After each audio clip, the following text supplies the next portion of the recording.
Hoje é um dia muito especial porque nós entramos no livro de Levítico. Diga Baruch Hashem.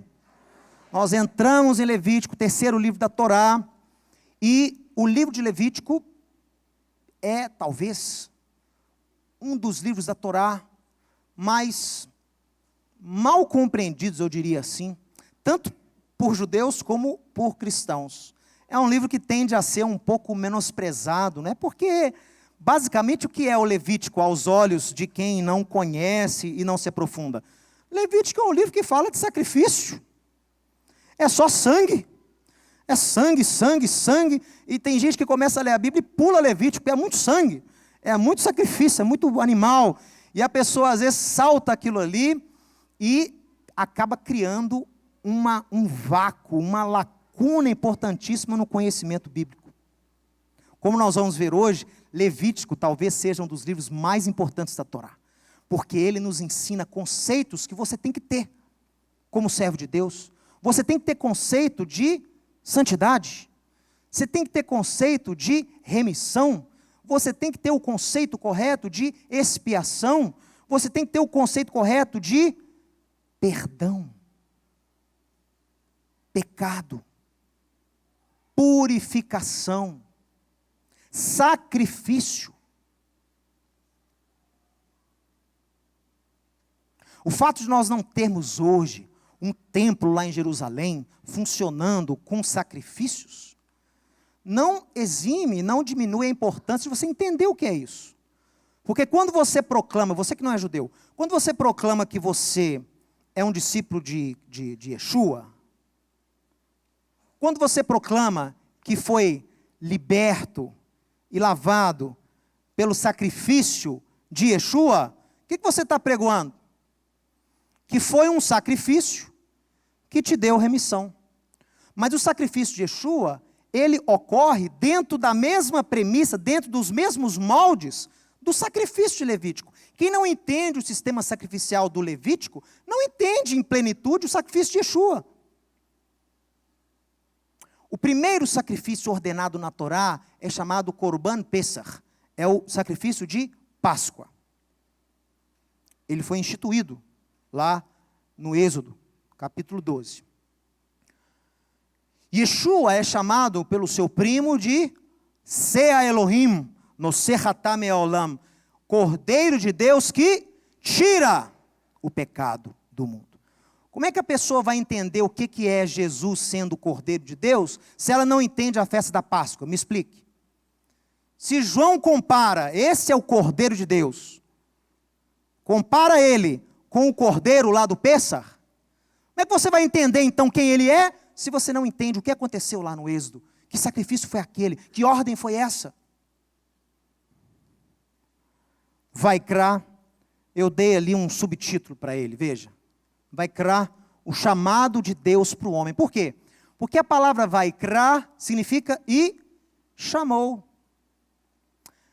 Na sua Bíblia está escrito o quê? Levítico, não é? No latim, Levíticos. O que é Levíticos? Por que lá na Septuaginta os gregos escolheram esse nome para o nome do livro? Levíticos significa o quê? Coisas dos levitas, que realmente o livro vai falar muito sobre isso. Mas em hebraico, qual é o nome do livro? Vaikra. Por quê? Porque é o ensino que Deus quer te dar com esse livro. Os nomes dos livros na Torá não são só porque são as primeiras palavras dos livros. É muito mais do que isso, pessoal. Vaikra, a própria palavra Vaikra já tem toda a simbologia que eu vou falar aqui hoje. Hoje nós vamos falar aqui todo o estudo sobre uma palavra, o nome do livro em hebraico, Vaikra, e chamou. Veja. Vaikra, e chamou, aí no verso 1. É um livro que exalta a santificação do povo e do sacerdócio de Israel. Gustavo mencionou muito bem, ele é chamado na tradição judaica de Torat Kohanim. É a instrução para os sacerdotes. E ele trata de um tema muito importante. Santidade. Separação. Todos os sacrifícios, todas as oferendas, toda a liturgia tinha por objetivo, intuito, uma coisa só: aproximar os homens a Deus. Aproximar Israel do seu Deus. E como era feita essa aproximação? Separando-se das coisas do mundo. Não falei isolando-se do mundo. Eu falei separando-se das coisas do mundo. Há uma grande diferença. Santidade, onde o sujeito fica isolado, não tem contato com ninguém nem com nada, e se diz santo, essa é uma santidade falsa. Não é santo. Santidade significa isolar-se do mundo, estando no mundo. Não ser contaminado pelos princípios do mundo, estando no mundo. Porque aí você pode influenciar outras pessoas. Santidade tem a ver com influência. Diga, influência. Santidade, no contexto original, significa separar e influenciar. Você é santo para influenciar. Você não é santo, você não se esforça para ser santo, não é só para você se aproximar de Deus, não. É para você aproximar outros também com o seu exemplo. Santidade é influenciar pessoas a também se achegarem a Deus. Bom, olha aqui. Santificar, distanciar-se da nossa natureza pecaminosa, do pecado e nos aproximar a Deus. E Deus nos chama para sermos santos, veja aí. Não há como estar próximo a Deus sem sermos separados para e por Ele. Isso é um conceito muito claro no judaísmo, muito claro na fé, e eu gostaria de falar para você o seguinte. Levítico existe para te dar a noção do que é um pecado, para te dar a noção do que requer um perdão de pecado. Como que Deus perdoa o pecado? Como que Deus pode apagar o seu pecado? Hoje de manhã você levantou, pecou. Ontem à noite você teve um pensamento. Ontem à noite você mentiu ou fez qualquer coisa que desagradou a Deus. Você errou o alvo, você pecou. Como que o Eterno lida com isso? Como você pode lidar com isso? Para isso que existe o Levítico. Para tratar de uma coisa que está dentro de nós. Para eu poder falar sobre Levítico, eu tenho que falar de Gênesis. Se Levítico vai tratar com o pecado, temos que estudar o que é a origem do pecado. Onde está a origem do pecado? Onde é a primeira vez que a palavra pecado aparece nas Escrituras, na Torá? Gênesis. Na fala de Deus para quem?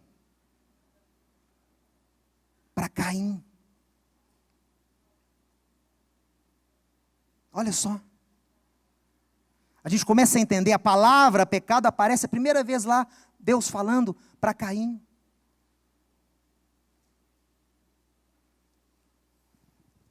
Deus consulta Caim, se não me engano, antes do assassinato. E pergunta para ele, olha, por que está triste o teu semblante? Se você não agir correto, não é certo que você será aceito? Se não, o quê? Eis que o pecado jaz à porta, pronto para te devorar, mas cabe a ti, o quê? Dominá-lo. A linguagem desse versículo é extremamente poética e difícil de traduzir, porque o linguajar que é usado ali é como se fosse um animal à espreita para dar o bote, e o Eterno usa a palavra ratá, pecado, falta. Essas palavras têm origem na queda de Adão. Adão foi criado um ser perfeito, pessoal. Não tinha nele nada de pecado, nada de errado. Ele era um ser 100% santo. João, no capítulo 1, fala que ele o quê? O homem foi feito à imagem do Messias. O Messias era luz, e é luz. Então Adão era um ser de luz também. Ele foi feito à imagem do Messias, à semelhança do Messias. Também era um ser glorioso. Mas, para cumprir aquilo que Deus queria para ele, Deus teve que dar para ele, o Adão, uma coisa que ele não deu para outro ser algum. Deus teve que dar para Adão uma coisa que nós chamamos de livre-arbítrio. O que é o livre-arbítrio? Contrariando o que você possa ter aprendido, não é fazer o que quiser, quando quiser. Livre-arbítrio na Bíblia, na Torá, é o poder para desobedecer a Deus. Livre-arbítrio traduz-se como o poder de desobedecer a Deus. Você acha que algum outro ser no universo, ser celestial, tem o poder de desobedecer a Deus? Você acha que Deus pode dar uma ordem para um anjo virar para Deus e falar assim, eu não quero te obedecer hoje, eu vou fazer isso. Vá lá e leve uma mensagem, hoje eu não quero. Gabriel, anuncie, hoje não, amanhã talvez. Nenhum ser no universo celeste pode fazer isso. Só você. Olha para o seu vizinho. Só ele tem o poder de desobedecer a Deus. Mas como que Deus ia colocar esse poder, dentro de um ser 100% santo? Pense comigo. Tem que entrar na mente do sábio de Israel para entender o texto. Entender o que é pecado. Entender para que se santificar. Preste atenção. A palavra hoje vai rondar em torno disso. Adão era 100% santo. Para ele desobedecer a Deus, ele tinha que ter uma motivação o quê? Tinha que ter algo que motivasse ou que tendesse a desobedecer ao mal. Não é isso? A pessoa que pode fazer o mal, ele tem o potencial de fazer o mal. Mas Adão não tinha isso dentro dele. Aquilo que dá forma ao livre-arbítrio de Adão, ou seja, a desobediência a Deus, não estava dentro dele. O objeto do livre-arbítrio não estava dentro dele, estava fora. A materialização do livre-arbítrio de Adão estava fora da sua natureza, constituído como a árvore do conhecimento do bem e do mal. A árvore do conhecimento do bem e do mal era o objeto que faria Adão exercer o seu livre-arbítrio. Não havia nada dentro dele que tendesse para o mal, que fosse potencialmente perigoso para Deus. Nele não, tinha fora. Então Deus fala com ele, olha, você vai ser um ser com livre-arbítrio. E eis aqui a forma de você conseguir expressar isso. Adão tinha que ter a possibilidade de desobedecer, porque senão ele não teria livre-arbítrio. Se você sai de casa, acorrenta a sua esposa ao pé da mesa e diz, olha, se você me ama, você vai escolher ficar em casa até eu voltar. Ela tem alguma opção? Ela vai exercer algum livre-arbítrio? Não.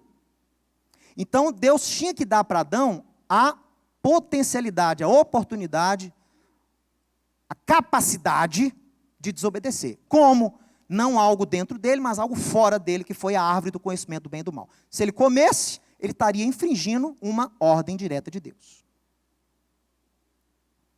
E o que acontece quando ele peca? Quando a mulher peca e depois ele peca. Pessoal, veja a simbologia do Gênesis. Não pode tratar essas histórias, não pode tratar esses registros como sendo história para criança, meu irmão.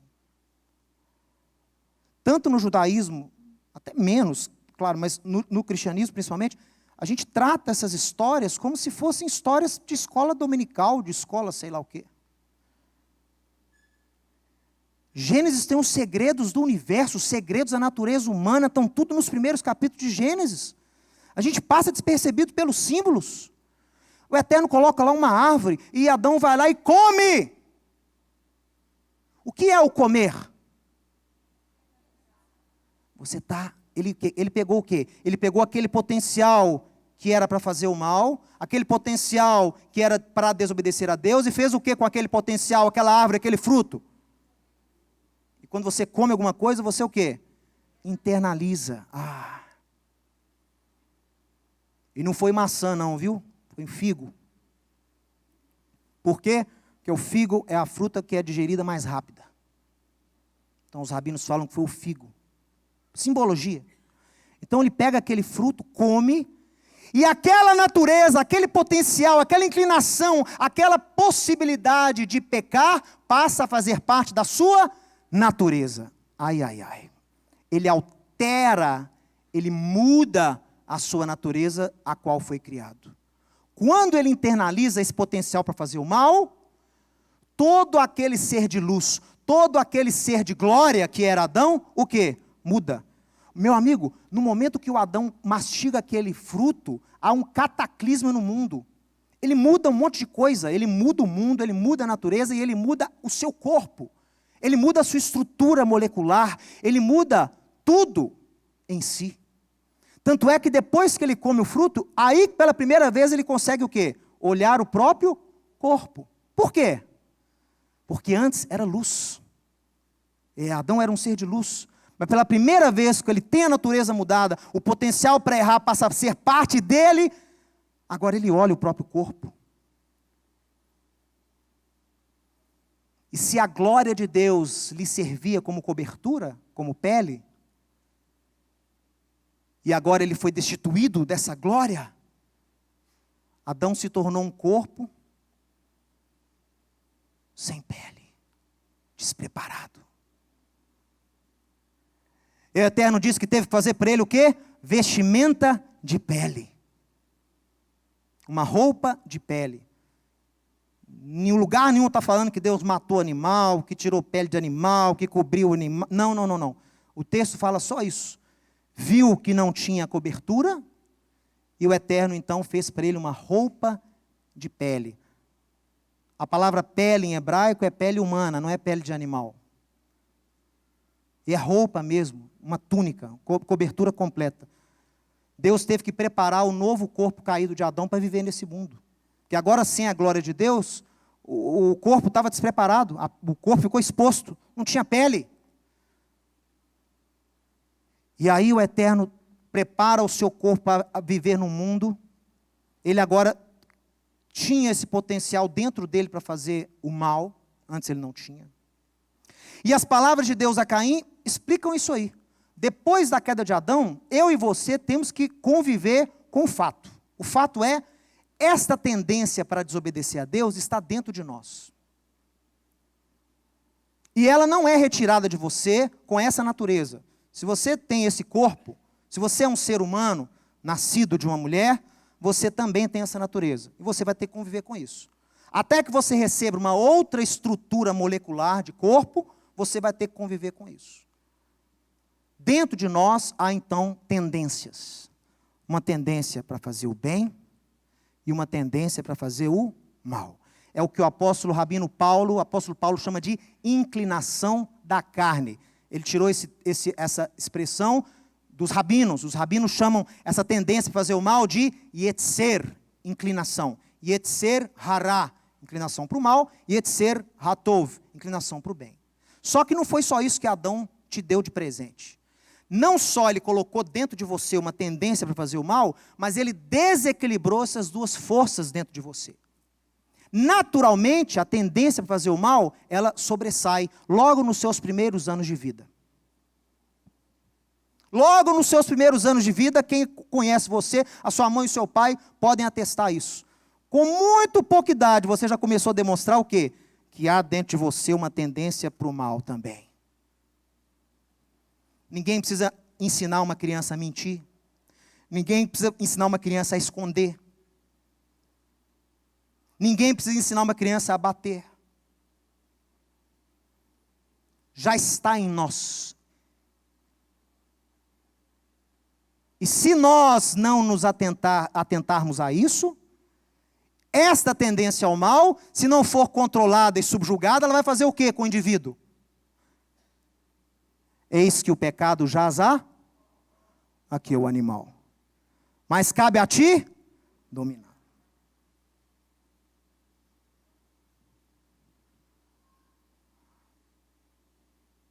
Nós temos essa inclinação para a carne, que tem que ser dominada. Contrariando os dogmas lá antigos, o homem não nasce com pecado. O fato de você nascer não é um pecado. O homem nasce com uma inclinação para o pecado. É totalmente diferente. As palavras de Deus para Noé, Deus diz o quê? Vou destruir a humanidade porque a inclinação do coração do homem é mal desde a sua juventude ou meninice. Não fala desde o nascimento. Ah, mas Davi escreveu que em pecado foi concebido. O que é a concepção? Não é o encontro das células masculinas e femininas através de um ato sexual? Isso não é concepção? Tem-se o ato sexual e há a concepção. O que Davi está escrevendo ali? Que não sei porque as pessoas não entendem. Em pecado fui concebido. O ato sexual no qual eu fui concebido foi um pecado. O que você acha que foi isso? Não precisa ser muito teólogo para adivinhar. O ato sexual no qual ele surgiu foi pecado. Quem era a mãe de Davi? Responda os teólogos, quem era a mãe de Davi?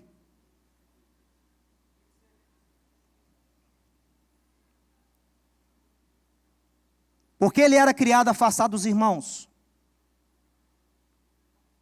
Porque quando Samuel convoca os filhos de Jessé, para entre eles ungir o rei, Jessé não tem a mínima preocupação de chamar o menino Davi. Pense. Os salmos de choro e lamento que Davi tem de rejeição terrena, você acha que era por causa de quê?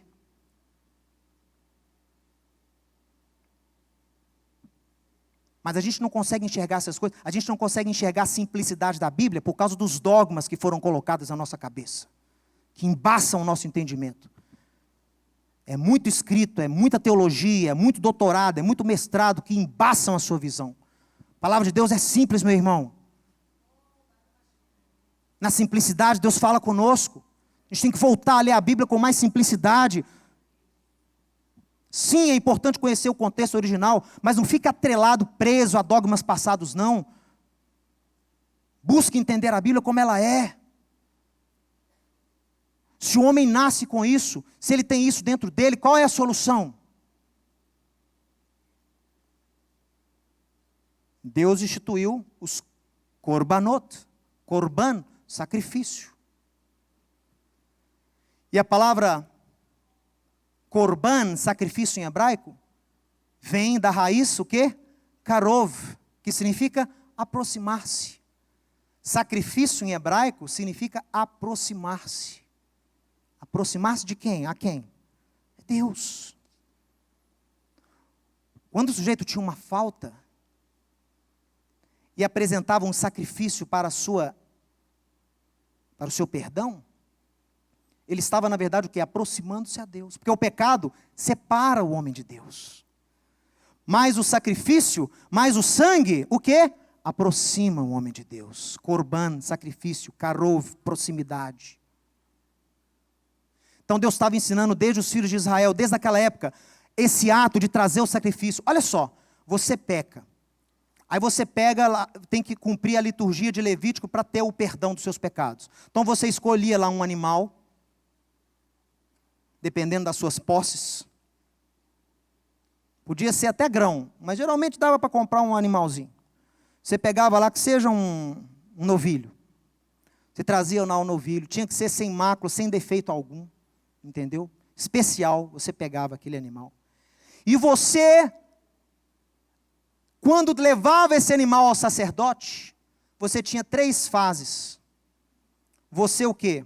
Você confessava o seu pecado, com a esmirrar, com as mãos impostas sobre o animal. Olha isso, pessoal. O camarada punha as mãos no animal vivo. E o quê? Confessava a falta. O que significava isso? A culpabilidade dele passa a estar no animal. Por quê? Porque o pecado exige sacrifício. Pecado não é separação? A solução da separação é o quê? A aproximação. O que é aproximação em hebraico? Korban, sacrifício. E não há sacrifício sem sangue. Por isso que o autor de Hebreus diz, sem sangue não há remissão de pecados. Porque o pecado exige sacrifício, exige sangue. E aí o camarada transfere a culpa dele para o animal. Fala para o sacerdote, confessa para o sacerdote a culpa. E aí aquele animal era oferecido. O sangue era aspergido no altar e a carne era queimada no altar. E ali então nós tínhamos uma capará, diga capará. Capará significa expiação, cobertura do pecado. O pecado era coberto, era como se Deus encobrisse o pecado com o sangue inocente daquele animal. E aí depois daquilo tudo, o sacerdote virava para o judeu e dizia: olha, agora você foi aproximado a Deus. O sangue desse animal inocente verte no lugar do seu sangue. Agora você pode se reaproximar a Deus. Você entende que centenas de anos com essa alegoria, o sujeito acabava aprendendo o quê? Conceitos importantíssimos. A gravidade do pecado, sem sangue não há perdão, confissão é importante. Enfim. Mas esse sistema que Deus institui aqui, que ensina o homem sobre a gravidade do pecado, sobre a necessidade de se aproximar de Deus, esse sistema, ele era bom. E na época que ele foi instituído, ele cumpria com o seu objetivo. Mas, faltava-lhe um aspecto. Faltava o quê? Nesse sistema sacrificial, faltava algo que faria uma mudança no comportamento e na natureza do ofertante. Porque veja só, o ofertante ia lá, trazia o sacrifício, oferecia o animal, tinha o pecado coberto.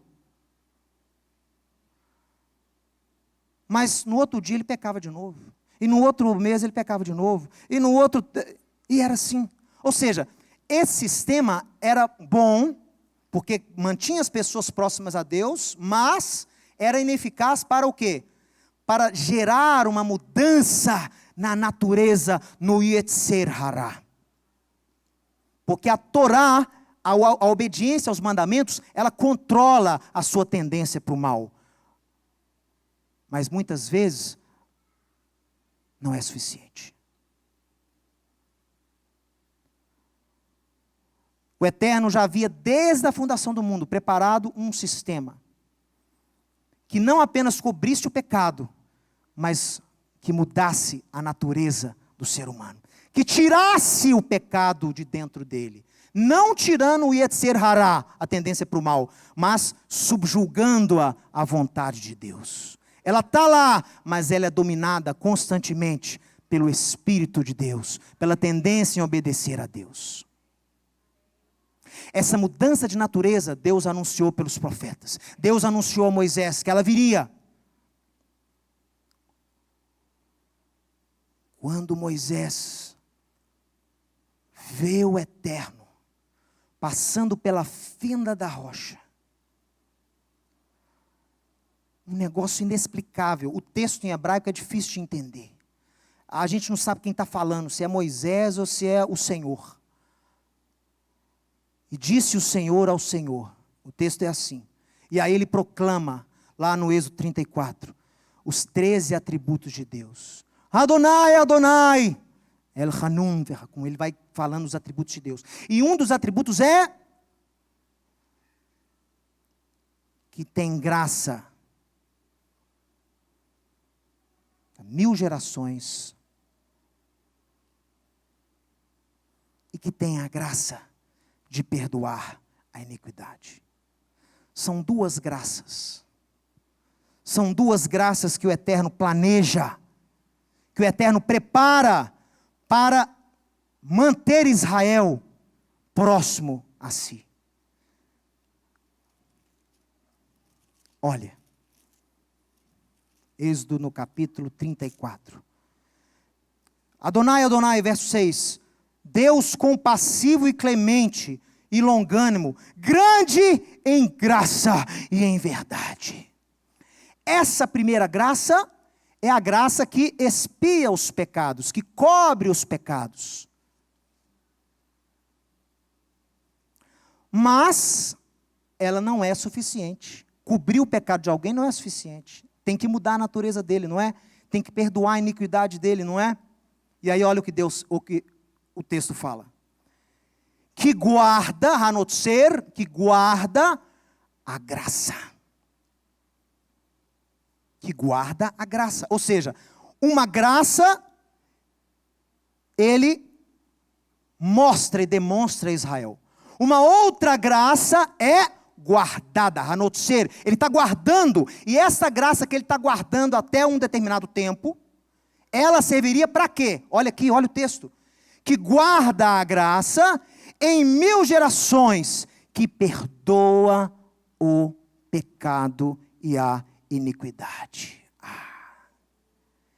Esta segunda graça, guardada por Deus até o tempo oportuno, vai servir para perdoar iniquidade, transgressão e pecado. Não como o perdão dos sacrifícios, korbanot, mas um perdão que muda a natureza do ofertante. Até quando Deus está guardando essa graça? Como Ele iria mostrar essa graça ao mundo? Teria que ser através de um sacrifício. Sem sacrifício não há perdão. Sem sangue não há remissão. Que tipo de sacrifício Deus instauraria no mundo para inaugurar essa graça que Ele estava aguardando, que iria mudar a natureza e perdoar os pecados? Será que Ele iria inaugurar um grande sacrifício no templo? Como o Eterno faria isso? Os profetas receberam a revelação. Os profetas receberam a revelação de um ungido de Deus, do Filho de Deus. Existe na Torá o conceito de Filho de Deus. Salomão escreve sobre ele, Davi escreve sobre ele. Filho de Deus não é um conceito cristão, é um conceito judaico. E os profetas falam que esse filho, que ao mesmo tempo que ele é filho de Deus, ele nasceria em Belém, seria judeu. O profeta Miqueias fala que ele nasceria entre os judeus, em Belém. E esse menino nascido em Belém, segundo o profeta Isaías, não seria um menino qualquer. Sabe por quê? Porque ele seria chamado maravilhoso conselheiro. Ele seria chamado príncipe da paz. Ele seria chamado pai da eternidade.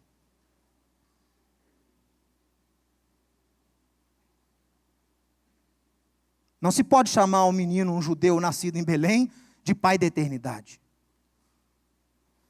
O profeta Jeremias declara que nos seus dias Judá será salvo, e ele será chamado Adonai Tzidkenu, Senhor nossa justiça.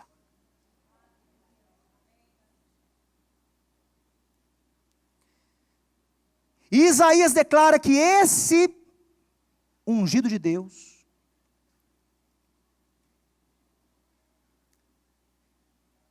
inauguraria com o seu sofrimento, com o seu corban, sacrifício, inauguraria o quê? Uma remissão de pecados.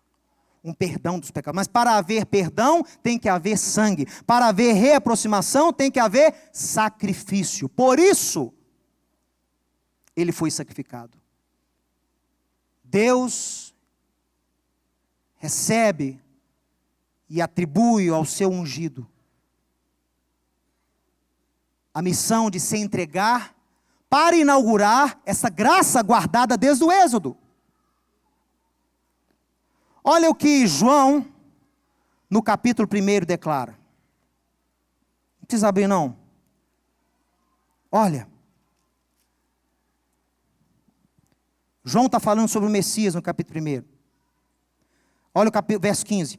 João testemunha a respeito dele e exclama: este é o de quem eu disse, o que vem depois de mim tem contudo a primazia, porquanto já existia antes de mim. Porque todos nós, verso 16 de João capítulo 1, todos nós temos recebido da sua plenitude, ou seja, de tudo aquilo que ele representa e tudo aquilo que ele vai passar, nós vamos receber da vida dele, da obediência dele, do sacrifício dele, nós vamos receber o quê? Graça sobre graça. Aqui ele está explicando Êxodo 34.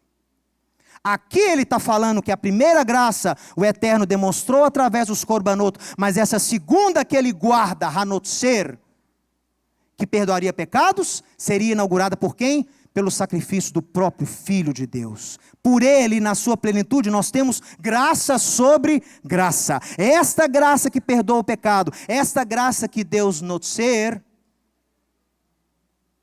é inaugurada com o sacrifício de Yeshua. Por isso não é à toa que Yeshua era conhecido nos seus dias como Yeshua HaNotzri, Por que ele teve que ser criado em Nazaré? Por que Mateus exclama, foi em Nazaré para se cumprir a profecia, ele será chamado Nazareno? Não tem profecia nos profetas que fala que ele tinha que ser chamado Nazareno.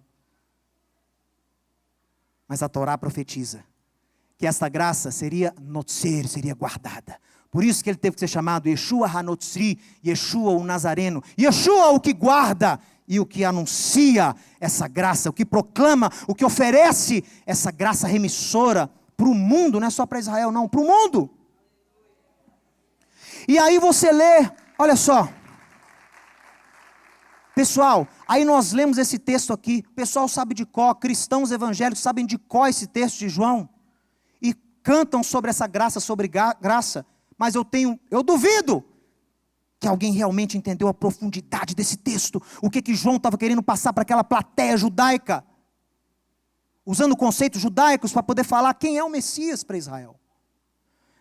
Yeshua é o Corban. Yeshua é o sacrifício que nos aproxima a Deus através do seu sangue e que inaugura a graça remissora. E essa graça de Yeshua, quando você nasce de novo nele, quando você tem uma experiência verdadeira com ele, o que acontece com você? Quando você é batizado, olha aqui, ó, a mikvê, quando você é batizado, em nome de Yeshua, no poder de Yeshua, o que acontece? Você entra ali nas águas. E ali na água, ficam o quê?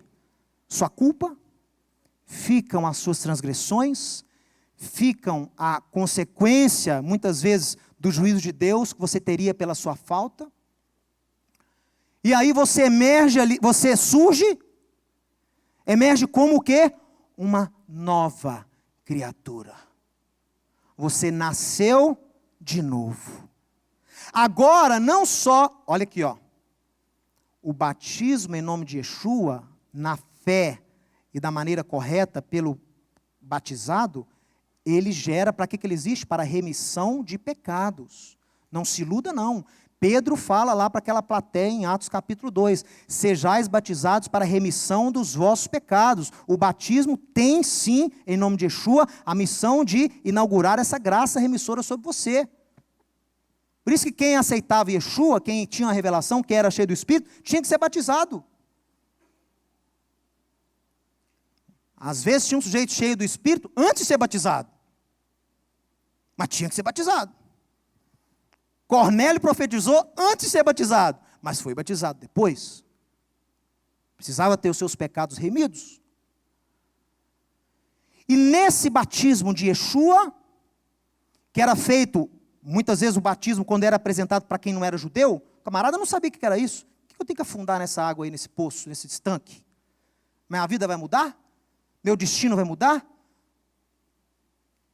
Como Deus me vê vai mudar se eu afundar nesse tanque aqui 3 vezes?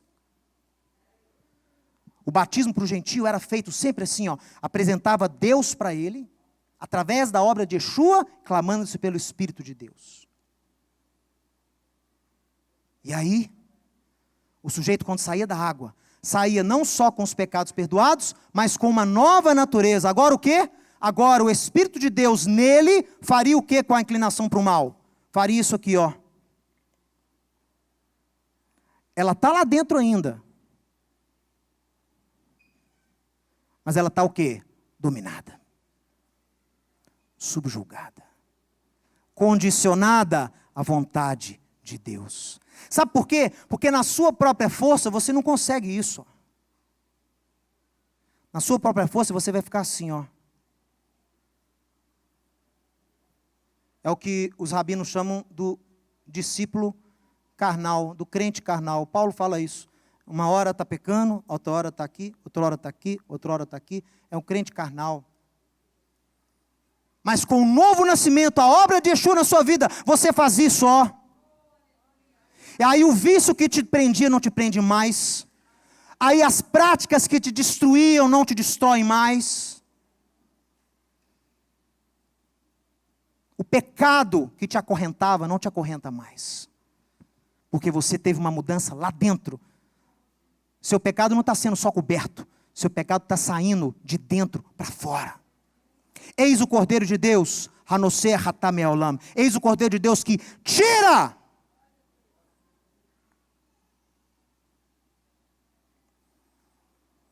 E o tirar o pecado de dentro de você não ocorria com os korbanot. Qualquer rabino do judaísmo pode atestar isso. Não havia mudança de natureza. A culpabilidade era apagada, era coberta, mas a natureza não se transformava. Apenas com o corban de Yeshua, apenas com o sacrifício de Yeshua, esse sim, esse sangue sim. Sabe por quê? Porque esse sangue não secou. Ele verte até hoje. Ele verte até hoje no templo que existe nos céus. Sabia disso? Sabia que no céu tem um tabernáculo? Sabia que tudo que foi feito aqui foi copiado de lá? Sabia que Yeshua adentrou, foi no tabernáculo de lá, e ele adentrou mediante o preço do seu sangue, o sangue que ele verteu por mim e por você, um sangue inocente de um justo, mas com o poder de aproximar as pessoas a Deus. E Yeshua entrou no santo lugar, não só como sacerdote, mas como rei. Rei, porque ele é o Mashiach. Sacerdote, porque ele o é, segundo a ordem de Melquisedeque. Não precisa ser levita. O levita veio depois de Melquisedeque. Ele é uma ordem superior. Sacerdote de sacerdotes. A obra de Yeshua.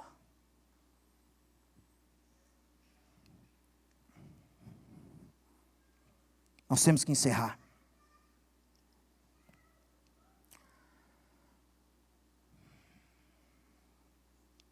Eu quero dizer uma coisa para você.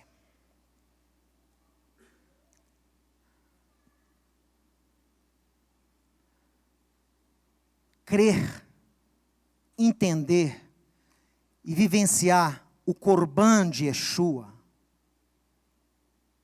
não é só uma necessidade para o mundo, não. É uma necessidade para Israel. É uma necessidade da Torá. Não tem como entendermos nossa vida com o eterno distantes desse sacrifício que os profetas anunciaram que teria que acontecer, para nos dar expiação, perdão dos pecados. Uma vez, um grupo de 30 coreanos, pastores, cristãos, visitaram um rabino lá em Nova York. Conheço esse rabino. Marcaram a visita, foram lá durante a semana. E aí, o rabino fez um tour com eles pela sinagoga, explicou cada elemento. Olha, esse aqui é Aron HaKodesh, aquele ali é o Ner Tamid, essa aqui é a Abimá. As orações que nós fazemos são sempre o Psuquei de Zimbrá, depois cantamos o Shema, depois temos a Amidá, depois temos a Criá, a leitura. E aí, abriu-se para perguntas. E um daqueles pastores disse: Rabino, onde o senhor guarda os animais? O rabino disse: como é? Onde o senhor guarda os animais para o sacrifício? Como assim animais? Nós não temos animais aqui. Não, mas como é que o senhor oferece sacrifício? Não, nós não oferecemos mais sacrifício, não há mais templo. Tá, não, agora fala a verdade. Onde o senhor guarda o bode, o cordeiro, as pombas? Pode falar. Falei: meus amigos, nós não temos sistema sacrificial hoje em dia, não há mais templo. Então, como o senhor lida com a questão do pecado?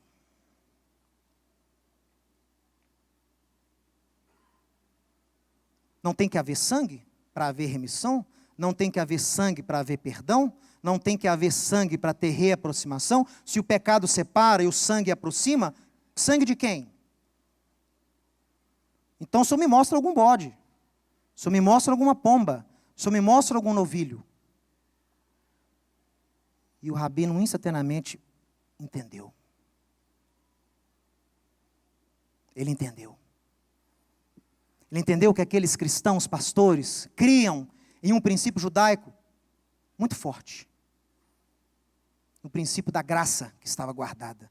No princípio daquele sacrifício que perdoaria os pecados. No princípio do Mashiach ben Yosef, que sofreria para a remissão do seu próprio povo. Mas ele não podia admitir que era Yeshua, que era Jesus. Então ele encerrou o diálogo dizendo: não, isso é assim que fazemos, é a nossa tradição. Mas depois ele escreveu como ficou martelando no seu coração e na sua mente. Não se pode dizer que orações, caridade e bons atos substituem o sacrifício. Caridade, oração e bons atos são bons, mas não expiam o seu pecado. Crer em Yeshua, entender o seu sacrifício, é necessidade para Israel. E eu falo para vocês uma coisa: se esse templo novo for reconstruído pelo Mashiach, ou na era do Mashiach, eu garanto para você, sacrifícios de Hatá para a remissão de pecado, não haverá mais. Podem até existir outros, shlamim, de ação de graça, oferta pacífica, oferta voluntária, mas Hatá de pecado eu sei que não vai existir. Sabe por quê? Porque Jeremias fala no capítulo 31, que naqueles dias Deus fará uma aliança, uma nova aliança com Israel, com Judá. E na mente lhes imprimirei a Torá, e no coração eu vou escrever a Torá, para que eles andem nas minhas leis, e eu serei o seu Deus, eles serão o meu povo. Não precisará mais homem ensinar para outro homem, anda nos caminhos de Deus, porque todos me conhecerão. Aí não vai ter pecado, aí não vai ter falta, aí não vai necessitar de Hatá. Por quê? Porque todos terão dentro deles o Espírito.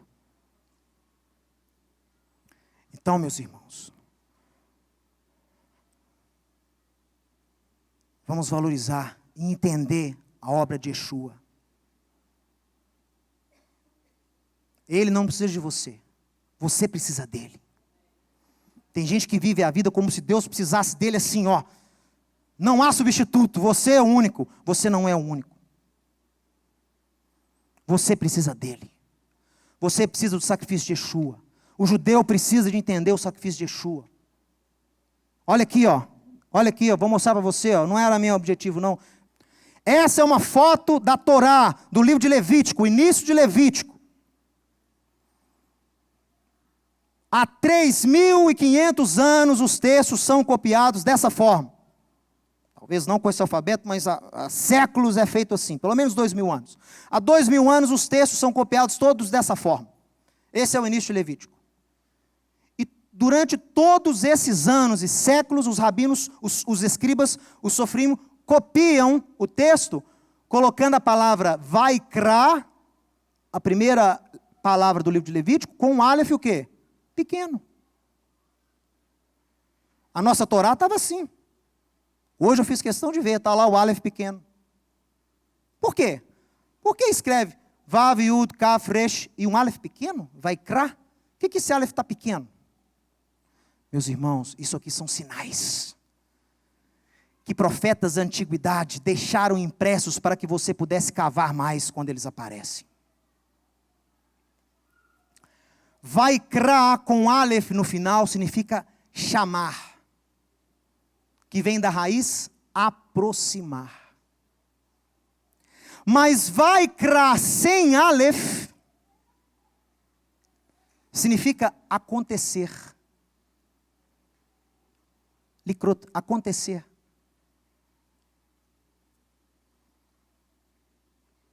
Os rabinos dizem que Deus chamou Moisés com Aleph, com Vaikra, porque Deus estava próximo de Moisés. Quem chama é quem está próximo. Quem clama a Deus é porque está próximo a Deus. Mas em compensação, o Balaão, lá em Números 23, sabe como é que é o Vaikra dele? Sem Aleph. E aconteceu que Deus falou com Balaão. Mas para Moisés, Deus chamou. Ou você está próximo de Deus e Ele vai correr você, Ele vai chamar você com Aleph. Se você busca a santidade, se você obedece os mandamentos, você está próximo a Ele. Quem se santifica se aproxima. Corban, sacrifício, aproximar. Quem não crê, quem não anda, quem não se preocupa com essas coisas, quem vive a vida como se cada dia simplesmente acontecesse.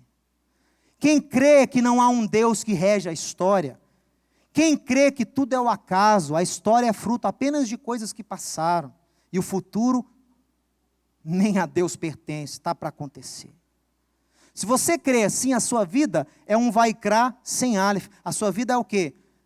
Só acontece. Você só vive. Sendo massacrado, sendo escravizado pelas suas próprias paixões, sendo pisoteado pelo seu Yetzer Hará, pela sua tendência ao mal. O maior inimigo do homem não é o Satã, não. O maior inimigo do homem é ele mesmo. O maior inimigo meu é o meu Yetzer Hará. O meu maior inimigo é o meu Yetzer Hará. Ele pode me derrubar.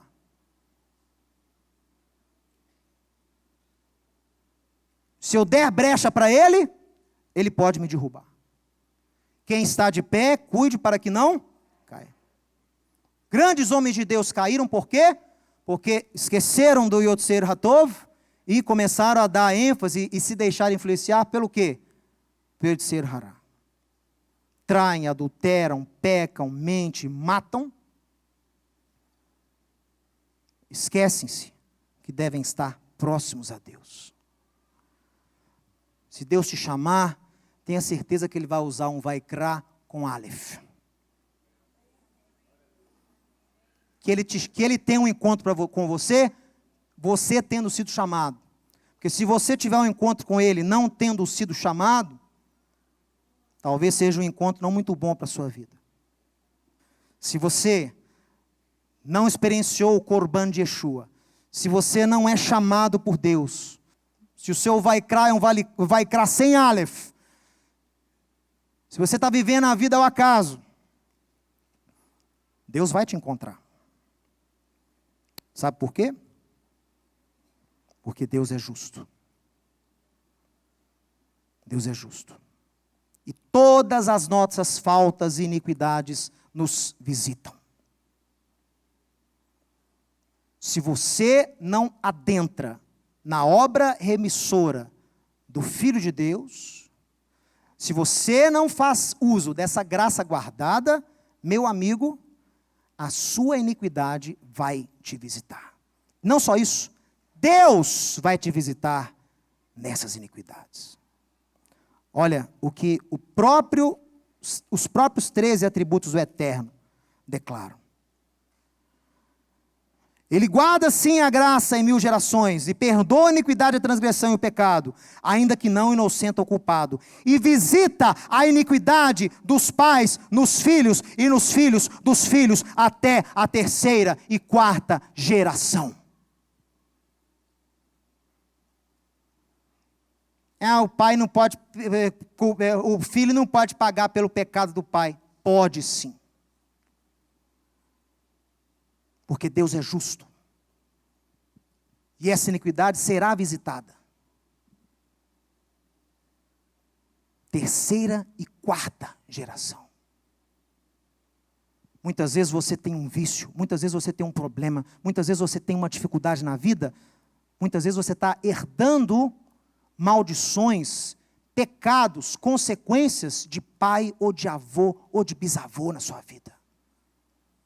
A Deus não é justo, é porque Ele é justo que Ele cobra de você isso. Sabe para quê? A intenção lá no fundo do Eterno não é condenar ninguém, é incitar arrependimento. É para que você traga expiação, não só para a sua geração, mas limpe o nome da sua família. Que se Deus visita a iniquidade, Ele também atesta e honra a justiça. Você pode ter vindo de uma família só de bandido e traficante. Você pode ter vindo de uma família só de gente enrolada e com mau nome na praça. Mas se você adentrar nessa graça guardada pelo Filho de Deus, você escreverá uma nova etapa na sua família. Você escreverá uma nova fase. Você escreverá um novo nome para o seu legado, para os seus descendentes. Você mudará a sorte da sua casa. Adentre nessa graça do Filho de Deus. Deus prometeu, Deus guardou, Deus licenciou através do seu Filho a nós. Faça uso dela. Não aceite ser escravizado pela sua tendência ao mal. Não aceite pagar a iniquidade do seu pai, do seu avô, do seu bisavô. Você não tem culpa. E pelo fato de você não ter culpa, você tem que entrar nessa graça remidora de Deus. Faça parte dela, entre nela. Entregue a sua vida a esse Deus. Convide esse Messias para fazer habitação no seu coração. Clame pelo nome dEle, pelo sangue dEle, para o perdão dos seus pecados. E aí,